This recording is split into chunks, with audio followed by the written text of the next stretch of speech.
রাতের স্টেশন। ট্রেনের আওয়াজ ধীরে ধীরে মিলিয়ে যাচ্ছে। অন্ধকারের নিস্তব্ধতা ক্রমশ স্পষ্ট হয়ে আসছে। ঝিঝির ডাক আর চারপাশের গা ছমছমে পরিবেশ। চন্দনপুর স্টেশনে ট্রেন থেমেছে। কালীশঙ্কর, দীপক, সুনীল ট্রেন থেকে নেমে স্টেশনের পাশের পথ ধরে বাজারের দিকে এগোচ্ছে।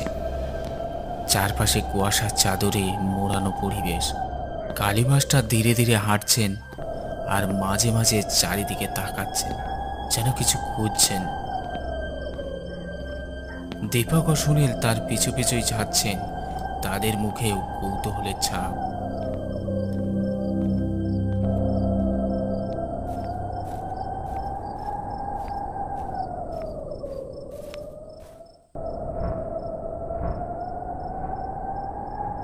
স্যার, এই গভীর রাতে মাছ মাংস কিনতে চান কেন? আমাদের তো জমিদার বাড়িতে যাওয়ার কথা ছিল। স্যার, আপনার এই রহস্যময় কাজগুলো কিন্তু দিন দিন বাড়ছে। জমিদার বাড়িতে কি তাহলে খাওয়া দাওয়ার জম্পেশ আয়োজন করবেন? ভূতের সাথে লড়তে গেলে পেট ভরে শক্তি নিয়ে যেতে হয়। মাছ মাংস খেলে শরীরে বল বাড়ে, জানিস তো।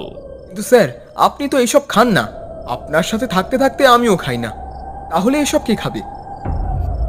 আরে, আমরা না খেলে এইসব খাবার লোকের অভাব হবে না কেন? আমাদের সুনীল তো আছে, আমাদের সাথে থেকে শাক পাতা ফলমূল খেয়ে দিন কাটাচ্ছে।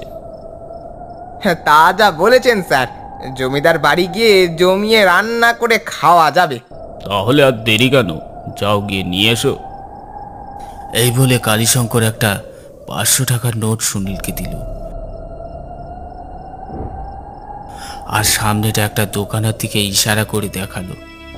দোকানটি রাস্তার ওই পারে, তখনও খোলা আছে। উপরের বোর্ডের উপরে লেখা আছে হারানির মাছ মাংসের দোকান। সুনীল মাছ আর মাংস আনতেই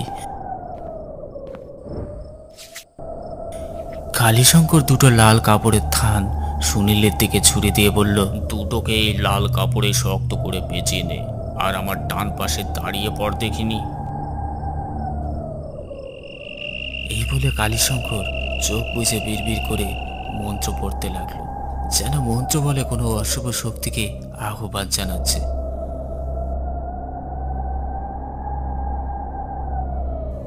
আর কিছুক্ষণের মধ্যেই জঙ্গলের দিক থেকে এক রিক্সাওয়ালা এসে তাদের সামনে দাঁড়ালো। তার চেহারা ভুতুরে, চোখের নিচে কালো গর্ত, যেন কোনো অলৌকিক শক্তি তাকে নিয়ন্ত্রণ করছে। বাবু, আপনি কি জমিদার বাড়িতে যাচ্ছেন? আমি পৌঁছে দিতে পারি। তুমি এই গ্রামের মানুষ?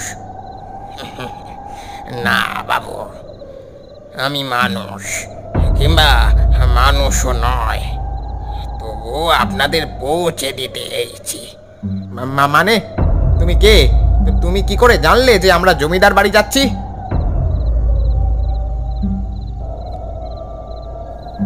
ভূতের কথা বলে তুই কি এদের ভয় দেখাতে চাস? আমার নাম কালীশঙ্কর। যেখানেই ভয় সেখানে আমার শক্তি। চল, কথা না বাড়িয়ে নিয়ে চল আমাদের। রিক্সাওয়ালা একটু থেমে নিঃশব্দে মাথা নোয়ায় আর রিক্সা চালাতে থাকে। চারপাশে কুয়াশাচ্ছন্ন রাত, নীরবতা যেন জমাট বেঁধে রয়েছে। শুধু রিক্সার চাকার গুনগুন শব্দ আর দূরে কোথাও শিয়ালের ডাক ভেসে আসছে।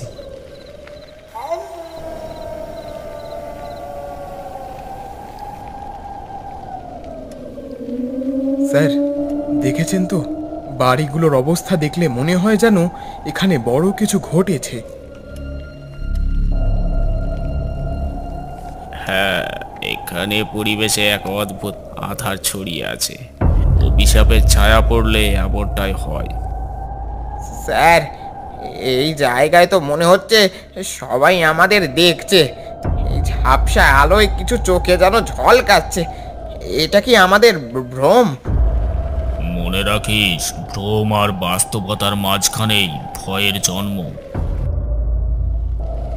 এই আধার আমাদের পরীক্ষা নেবে, কিন্তু আমরা ভয় পেলে ওরা আরো শক্তি পাবে। রিক্সাওয়ালা একবার ঘাড় ঘুরিয়ে তাদের দিকে তাকায়। তারপর আবার সামনের দিকে তাকিয়ে ধীর গলায় বলল, বাবুরা, জমিদার বাড়ির সামনেই নামাই দিয়া চলেই যাইব। এই সময় ওইখানে কেউ যেতে সাহস পায় না। এই গ্রামের মানুষ কয় অভিশাপে এখনো ওইখানে রয়েছে।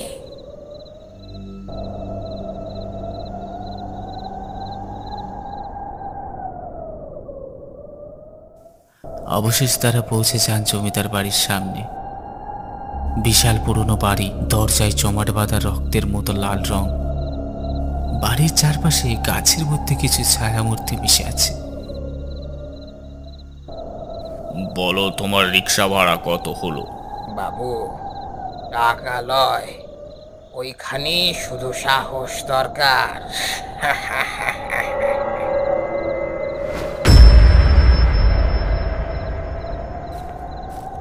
কালীশঙ্কর জমিদার বাড়ির ভিতরে পা রাখতেই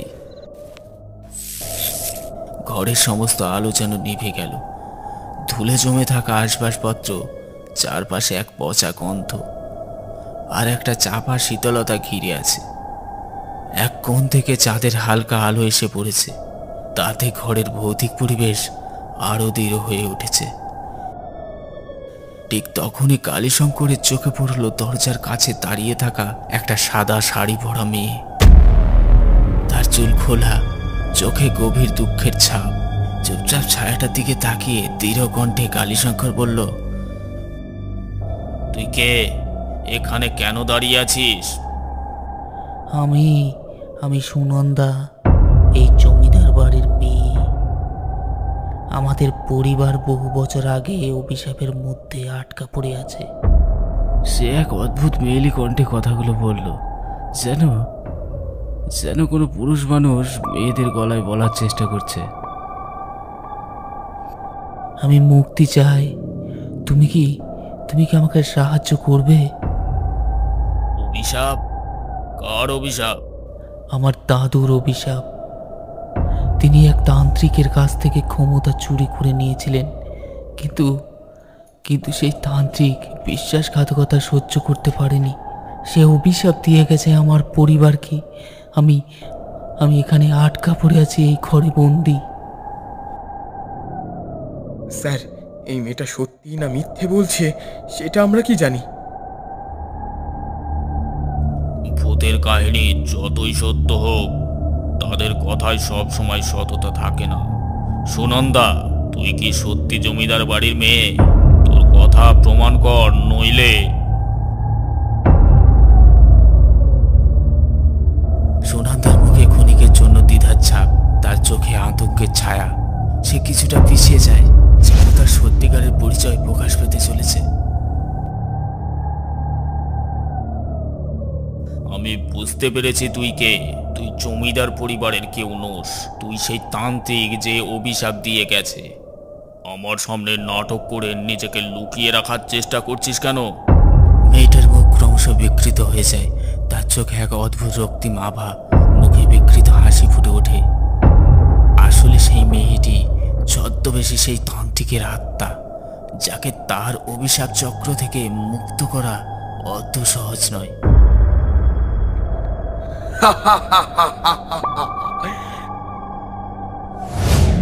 কালীশঙ্কর, তুই কি মনে করেছিস আমাকে পরাস্ত করতে পারবি? এই গ্রাম ও জমিদার বাড়ি আমার অধীন। এখানে তোর শক্তি কিছুই করতে পারবে না। কালীশঙ্কর দৃঢ় পদক্ষেপ করে সামনের দিকে এগিয়ে আসে, তান্ত্রিকের আত্মার দিকে তাকায়। তার চোখে এক ধরনের নির্ভীক সাহস রয়েছে। শোন তান্ত্রিক, যতই শক্তি দিয়ে তুই তোর শক্তির প্রদর্শন কর না কেন, এই বাড়ি আর এই গ্রামকে আমি তোর অভিশাপের শেকল থেকে মুক্ত করব। আজকেই তোর পরাজয় হবে।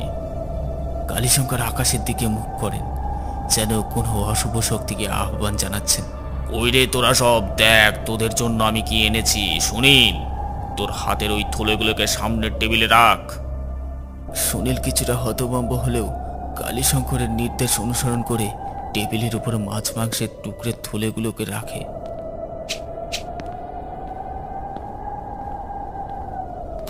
মুহূর্তের নিঃশব্দের মধ্যে যেন মাছ মাংসের টুকরোগুলো অদৃশ্য শক্তির আভাসে আকাশে ভাসতে থাকে, এক এক করে উড়ে যেতে থাকে। তান্ত্রিকের আত্মা চিৎকার করতে থাকে, না, তোরা এসব খাস না। এই কালী শঙ্করের এসব তন্ত্র সিদ্ধ খেলে তোরা ভস্মে পরিণত হবি। কালী শঙ্কর আমার শক্তি দুর্বল করার জন্য এসব ছল করেছে। কালীশঙ্কর ঝুলি থেকে তান্ত্রিকের শক্তি নাশের জন্য এক পুঁথির ব্যাগ বার করেন। ব্যাগে রয়েছে মন্ত্রলিপ্ত পবিত্র ভস্ম। তিনি তা চারপাশে ছড়িয়ে দেন আর মন্ত্র পড়তে শুরু করেন। ধীরে ধীরে যার চারপাশে এক শক্তিশালী আলোর বলয় তৈরি হয়। তান্ত্রিকের আত্মা যন্ত্রণায় চিৎকার করতে থাকে, তার দেহ ধীরে ধীরে ক্ষীণ হতে থাকে। না, এটা পারবি না তুই। পারবি? আমি এত সহজে হার মানবো না। তুই নিজের লোভের শিকার তান্ত্রিক। আজ এই জমিদার বাড়ি মুক্ত হবেই তোর অভিশাপ থেকে।